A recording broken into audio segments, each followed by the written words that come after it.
puisqu'on parlait de la sous-traitance, vous le savez, que jusqu'ici, il concerne en grande partie le secteur minier en Ituri. La lutte contre l'exploitation illégale des ressources minières s'intensifie. Les forces de sécurité ont interpellé 11 ressortissants chinois et 3 Congolais à Djougou, impliqués dans des activités illicites depuis 2024. Ils ont été présentés au gouverneur militaire, déférés devant la justice. Les autorités promettent des sanctions exemplaires pour endiguer complètement ce fléau dans cette partie du pays.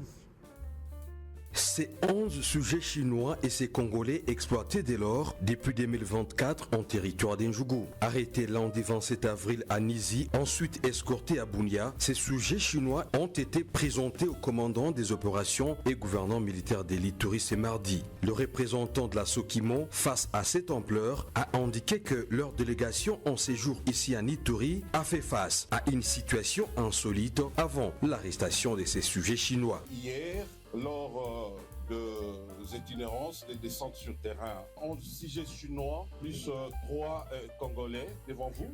On les a amenés ici pour que les services de la justice puissent mener des enquêtes davantage. Face à cette situation d'exploitation illégale de l'or en Ituri, à la base de l'insécurité et une source irréfutable du ravitaillement des groupes armés, le commandant des opérations et gouverneur militaire de l'Ituri demande à la justice de mener des enquêtes sérieuses. Je voudrais que ça soit un exemple. Non seulement pour ces travailleurs, peut-être qui ont été récupérés comme ça, envoyés dans les sites miniers, mais aussi le propriétaire de cette société-là. C'est un monsieur qui doit être poursuivi, qui doit être arrêté. Il faut que ça cesse. Hélas, on nous prend pour des naïfs et on continue le même jeu.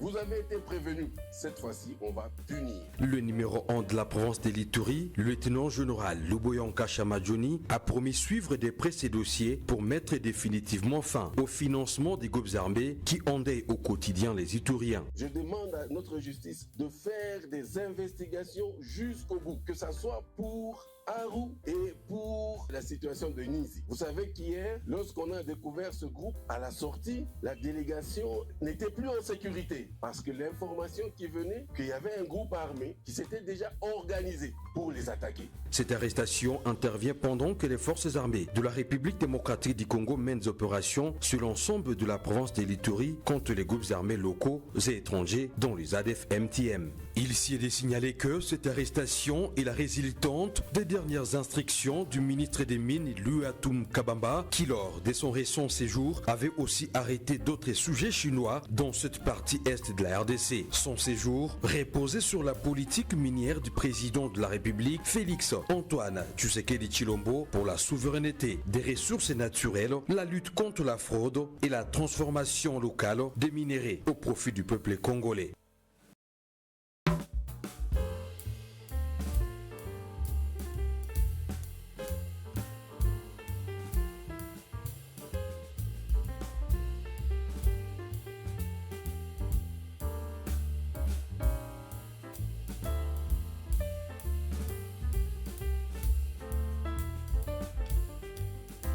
Merci à tous de nous avoir suivis.